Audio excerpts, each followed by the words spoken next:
నాకు అర్థం కావట్లేదు. వాళ్ళ రాష్ట్రంలో ఎంత దయనీయమైన పరిస్థితులు ఉన్నాయంటే నిన్నటికి నిన్న హైదరాబాద్ నడిబొడ్డున కోటిలో సుల్తాన్ బజార్ పరిధిలో పొట్టున 8 గంటలకి తుపాకీతో కాల్పులు జరిపి లక్షల రూపాయలు దొంగలు ఎత్తుకొని పోయినా వారి గురించి పట్టించుకునే నాదుడు గాని ఈ రాష్ట్రంలో ఇంత దిగజారిన శాంతి భద్రతల గురించి పర్యవేక్షించేవాడు గాని సమీక్ష చేసేవాడు గాని ఈ రాష్ట్రంలో ఎవరు లేరు. చివరికి ఎంత దారుణం అంటే గంజాయి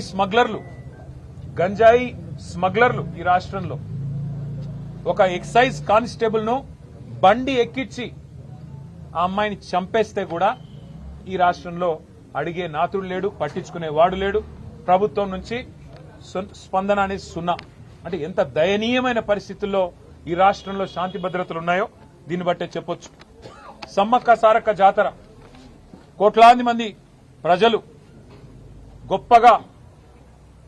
గొప్ప జాతరగా తెలంగాణ కుంభమేళగా జరిగే అద్భుతమైన పండుగ, తెలంగాణ ప్రజలకు అత్యంత ప్రీతిపాత్రమైన పండుగ.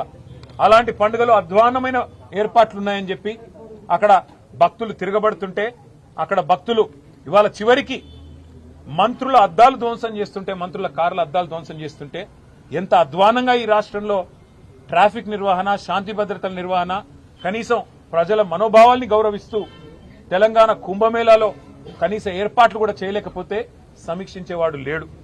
ఎక్కడున్నారయ్యా ముఖ్యమంత్రి గారంటే గాలి మాటలు మాట్లాడుతూ గాలి తిరుగుడు తిరుగుతా ఉన్నారు. రాష్ట్రంలో మాత్రం లేరు.